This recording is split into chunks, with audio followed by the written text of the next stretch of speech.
Well, we got a TV145 bi-directional New Holland, and the other day this guy was out clearing snow and he lost all drive. He phoned me, said, yeah, I got nothing. I got no steering, no hydraulics, no drive, nothing. So I said, well, probably on the back side of this is coupling's broken, right? They got a rubber coupling like the John Deere's got. And if you look in here, it's pretty freaking tight, but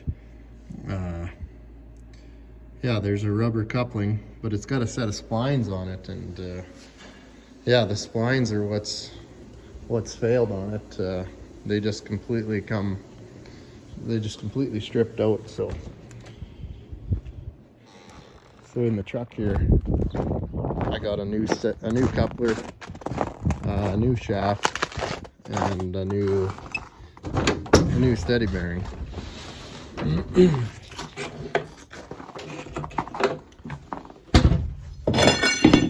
Yeah, that's what your coupler looks like.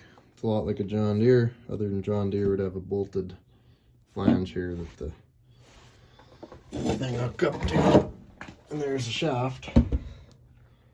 So the old shaft actually looked surprisingly pretty good, but we didn't want to take the chance, so we got a new shaft and a new coupling. So I'll set you guys up in there somehow so you can maybe see what's going on. All right, I don't really know what all you can see in there. It's that's pretty dang tight.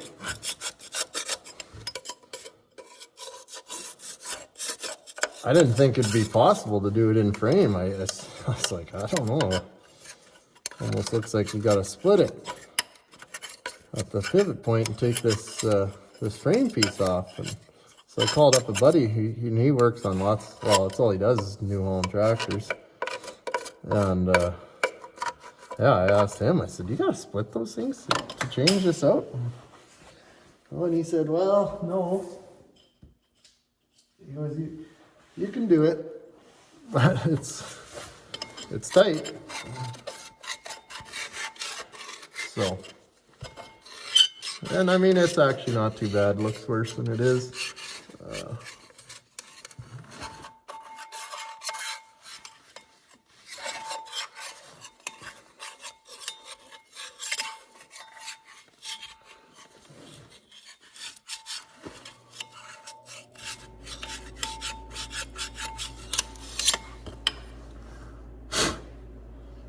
Jeez.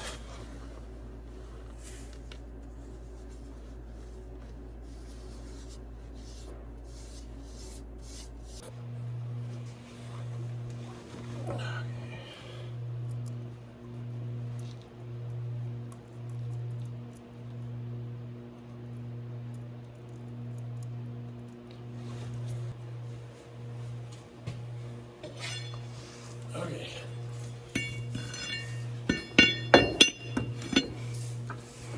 In order to make enough room for this dampener to come out, you got to take the front drive line out and the steady bearing assembly for the front drive line as well. And it is tight, but there is enough room. So there we go. That wasn't too bad, actually.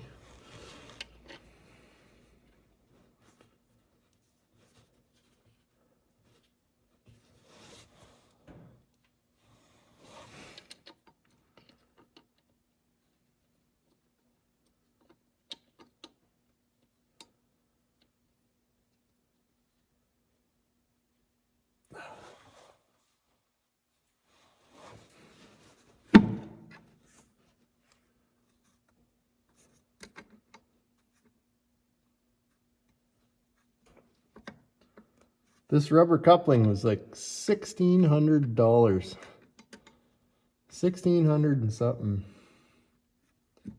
And then the shaft was 600. And then with all those also orders, because they said if you know, when you order something, an also order comes up, you know, it basically says like if you order this shaft, you got to order this, and this to make the new shaft work. So we said, well, I guess if you got to do that, we'll do it. And that added another $1,500 to the cost of it. So I was happy to see that the shaft, it must have been updated already, or maybe them guys screwed up and this is a different serial number break. You know, I actually got, you know, not the right parts, but they worked out for once. I have to bar it over to get that bolt started. I just can't get it.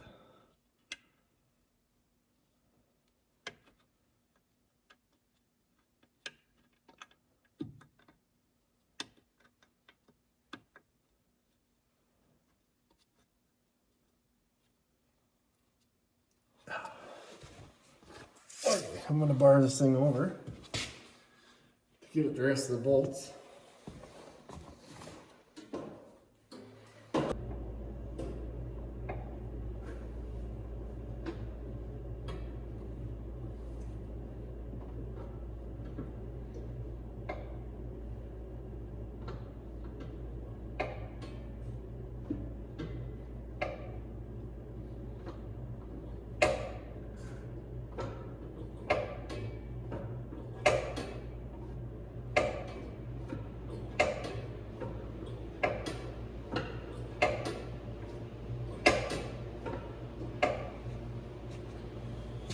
How far have we come? Shit. Almost too far. Or no. Not far enough yet.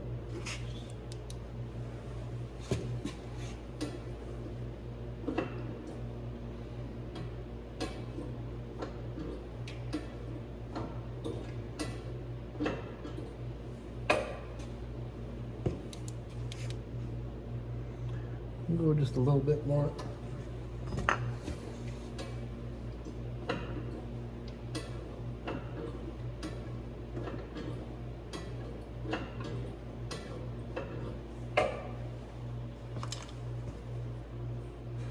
That'll work. Okay.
Alrighty, I'm gonna go get an impact and we'll snug those up and then we'll torque them 35 foot-pounds.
See if I can even torque them.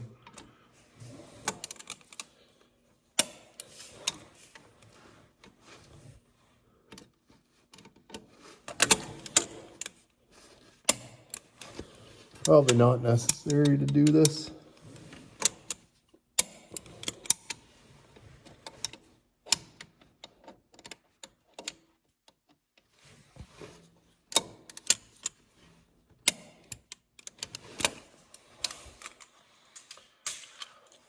Okay, just mark where I'm at.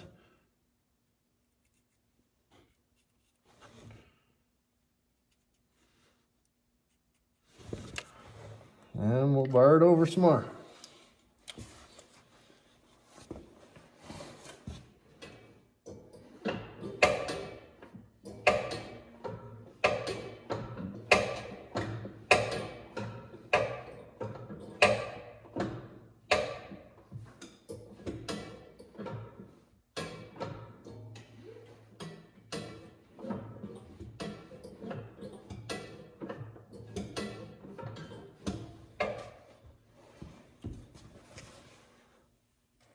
A little bit more.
All right.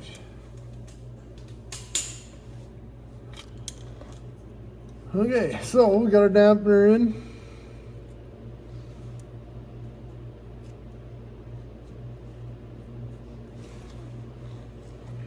Oh, I'm gonna check make sure I torqued this last one. Sure I did, I just didn't see a paint pen mark on it yet.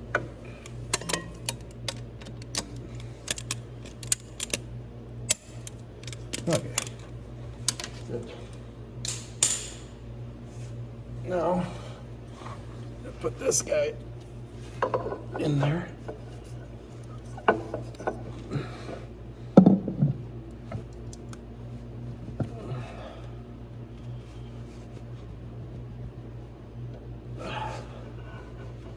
Okay. Now I have to get a dead blow hammer and knock this guy into place here.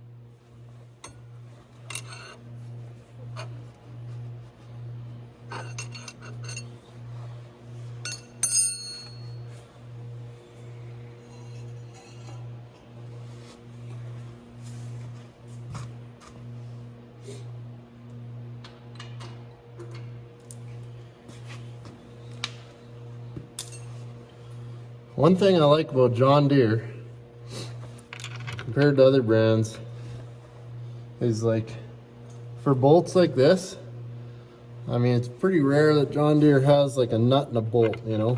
Like they would have a threaded nut.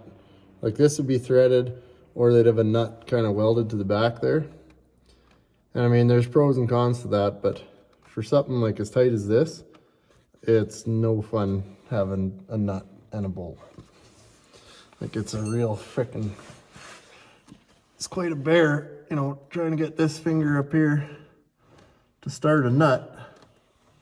You know, if you knew you were doing this job and you could turn the machine, you know, right sideways, but we were dead in the water. I mean, we just took our steering pins out and moved it over a little bit with another tractor, but yeah, we couldn't get it over very far. So we're kind of trying to work with the room that we got here, but it's pretty snug in here.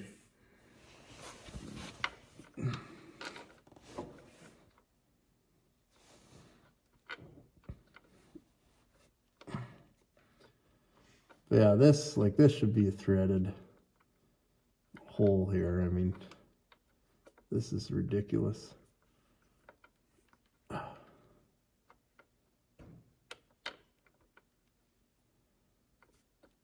The only downside to like nuts welded on, and I get that argument, is if or when the nut, you know, goes for shit, you know, at least on this setup here, you know, if the nut or the bolt seized up or something, or you broke it going together, at least, you know, you just swap it out with new. You're not dead in the water. But I think I'd still take the chance.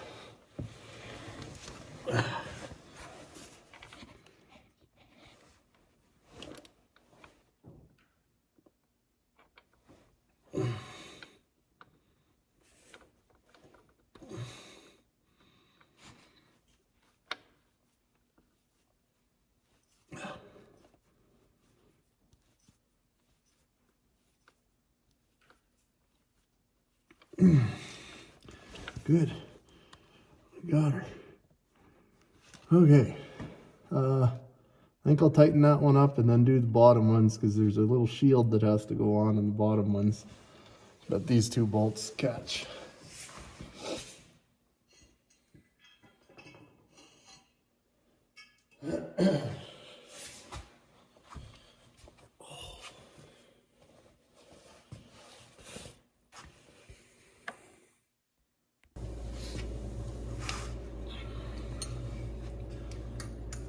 I don't know if this video will even be worth a shit because of the view, but we'll see, I guess. Oh, I need a longer extension.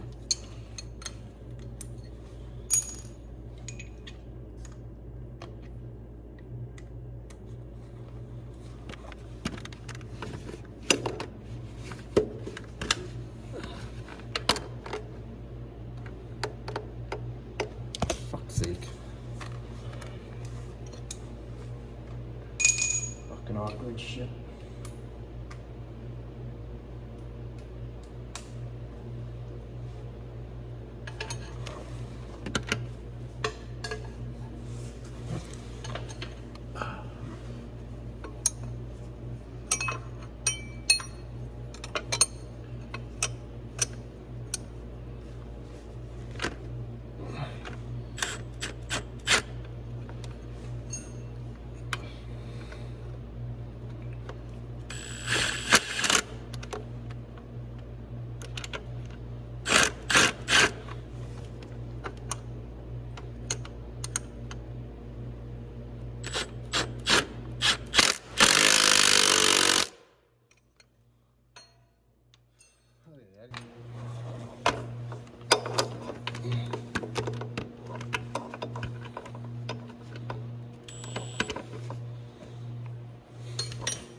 These bi-directional tractors, they're pretty freaking handy, but good grief.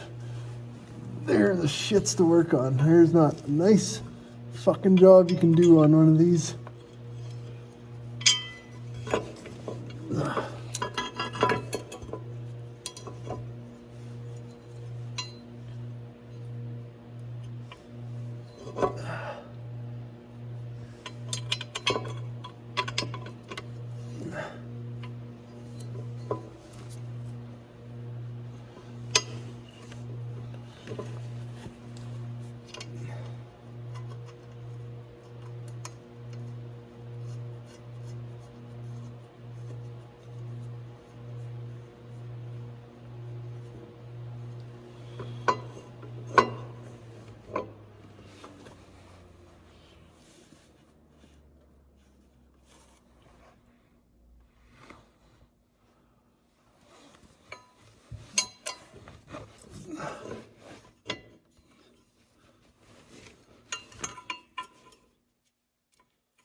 Okay, so that's got that one.